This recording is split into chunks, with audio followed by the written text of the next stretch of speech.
Welcome to Extra Throttle House. I'm Thomas. And I'm James. And this is a Subaru BRZ. CZ, yeah, sorry. Quick disclaimer, in Canada and actually the rest of the world other than the States. The rest of the entire world. We say Z. Yeah. But we'll say Z because we want to accommodate everyone. And yes, exactly. You're probably wondering why we haven't got round to this car yet. Yeah. Because it's been out for a minute. I'm wondering that as well. Don't know. Anyway, here it is. we did it. We brought it out. And you know what? I don't want that to take away from the fact that this is an incredibly important car. In fact, between this and the 86 or the GR, GT, FRS, Yep. the twins, Yep. half of our team either owns or has owned this car. Yes. I used to own a 2013 of this. You did. Our sound engineer and toolman Tester Harrison owns a 2013 BRZ as well. Is it 20? He's nodding. 2013 BRZ. And Karston, our genius editor and racing man, also has an FRS that he's badged a Toyota. Cheeky. Which is cheeky, but And our cameraman Dan is thinking about buying one. that doesn't count as much. But half of the team has owned or owns this. Yes. So that's how special it is, and that's because it follows the proper sports car formula. Well, yes, because it's one of those cars where our team and us are lucky enough to drive a lot of cars and we're filming them and testing them. And everybody always ends up just going, I just might as well buy one of these. Yeah, It just drives so well. a wise man once said, the true measure of a great sports car Yes. is not about how much power it has, but about how many pounds it doesn't weigh. And this, at 2,800 something pounds, Jason Camisa. is in the under 3,000 pound club. Yep. How many cars are in that club right now for new cars? Civic Si, this, the 86, the Miata winning at 2,400 pounds. Whatever. It's You know- it's the size of a peanut. Of course it's light. The newest Lotus on sale, the Emira, is like 3,400 yes. pounds. Yeah, even a Lotus. So this is more true to the Lotus philosophy than a Lotus is. So visually, here, this is an important discussion. We might be near a school ground. No, where the cameras I are hope pointed this way. I'm not allowed within 500 yards no. of the school. So the front end of this is happy It's a happy frog face. frog face. Yes. And what's the name of it now? It's not an FRS. It's not a Toyota 86. The GR86 Yeah. has the angry sports car face. And it has a more angry duck spoiler. Duck lid. We do this for a living. Ducktail. Actually, the one we recently tried was a special edition, so it even Yeah. had crazy stripes and stuff. Yeah, and I like the rear end of this. There's a few like 'em. slight changes aesthetically, and people have either decided they like this or the other one.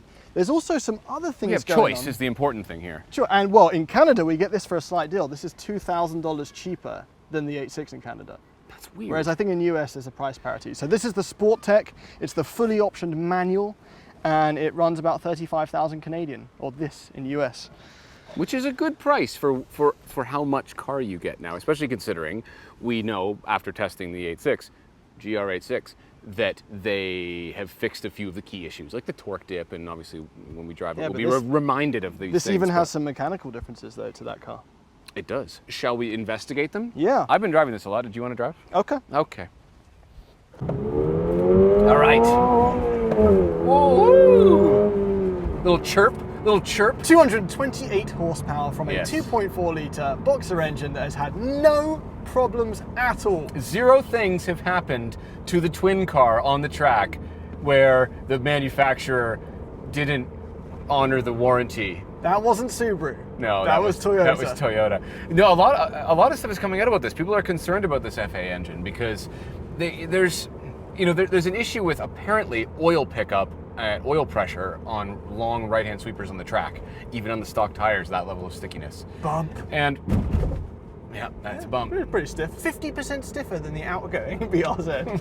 Thank You can for feel it that. over the bump. But that is one of the key differences between this and the 86, Yes. is the suspension.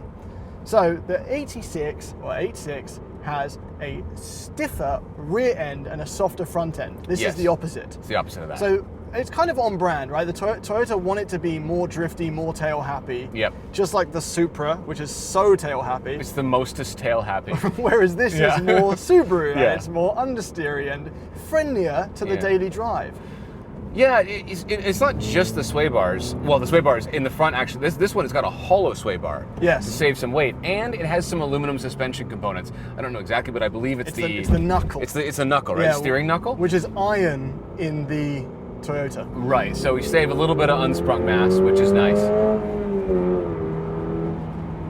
I still don't love the sound. It's not a great sound. No, I just don't love it. I've never liked it. But it is powerful. It feels quick. It feels definitely quicker, and there's no more torque dip, which we've obviously gone over before. Basically, every issue that I had with the previous gen of this car, they have pretty much fixed, including this armrest right here. I don't know if you can see that in this camera, but it's soft, and there's a spot to put your elbow. There literally wasn't before. Didn't exist. It didn't exist. There was a cup holder or a gap, and you just had to float your arm. It was stupid. It's quiet in here. It's a quiet idle. Yeah. It can be driven very gently. Like, we've driven a lot of cars lately on long distances that are just loud all the time. And this is really not that. It feels like a modern car, no question. Right? It's still a sports car in its demeanor. Yes, and it feels back to basics in here. Like, it's not, none of the materials are particularly fancy. The steering wheel. I don't like this. I like the old one better, the thicker one. Not the old one, but the old one. Old one, where there weren't buttons on the wheel. Right. Where it was just simpler, yeah. Do you remember when that came out? They were like, we didn't put buttons on the wheel. It's a driver-focused car. 2 years later, they're like, we put buttons on the wheel. It happened. It's also got better tyres than the previous one. This is on Michelin PS4s, which it was always criminally under-tired. And this is weird. Usually the Ram is going up your bottom. You're not going up his bottom. They intimidate him. It does, no, it's playful. It feels soft. Yes. I've always said this is a more serious car than the MX-5, and it is in some ways, but it still maintains that sort of joyful turning. It's still, yes, no matter what you do to soften one of these, the center of gravity is still low. It's still light. It's still stiff, right? The chassis, not the suspension. That's quick. It is quick enough.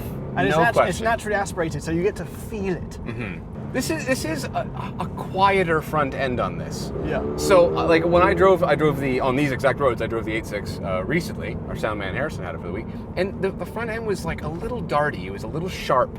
It was fun, but this is a much calmer experience overall. I absolutely love these seats. I know they've been a topic of controversy because, well, you think they're too narrow. Harrison thinks they're too narrow. Yeah.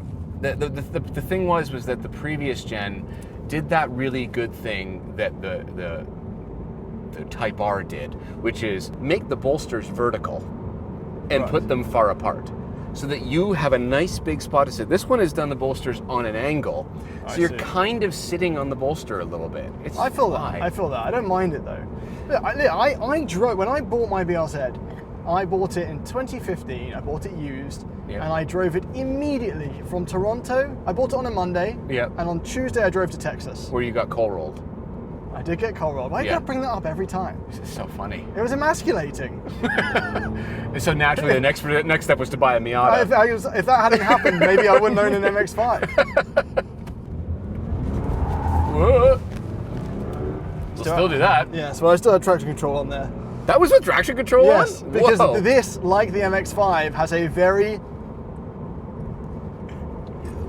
What's the word? Well, I don't know. What is it? What is the word? What's it called when a substitute teacher or a babysitter lets you get away with stuff? Cowardly. This has a very cowardly traction control system where it does it lets you mess about. Okay. It lets you mess about. It lets you get away with a lot. But this is the one thing that these cars have always done that even the best sports cars sometimes don't do.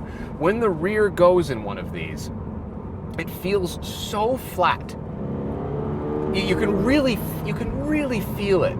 It's so obvious the way that it moves, and it's so stiff. Well, that's its lack of mass. That is just the best part about this car, is the way that the rear breaks away. And for me, these cars were always a perfect starter car to learn how to track a car, but just ripping it around these roads, it's just fun. Oh, they're still fun. It's a perfect learner car. The clutch is light, it's easy, but you know what you're doing with it. The shifter it's a short feeling shifter, even if it's got a long knob. Long knob? Of all the words. Never heard that phrase before. No. It's got a long knob. But it's satisfying. There's satisfaction at every touch point of this car. I don't know if I can say, like we can pick and choose bad things to say about these cars, but it's pointless. Frankly, it's pointless. For 35 because Canadian, there's fully nothing spec'd. else. There's nothing else that touches this. Yeah, right? Yeah. That's it. So don't listen to anything we say. This is a pointless video. Go buy one of these if you want a sports car that's affordable, period. And if you want a slightly softer version of the 86, then you get this one. Yes, exactly. And if you like the styling of the 86, we were talking about it. Can you just put the front of an 86 You on? could probably swap them if you were really, you'd have to like wrap it afterwards, and I'm sure the parts would be expensive. But yeah, you can do whatever you want. It's like Lego. Fixed.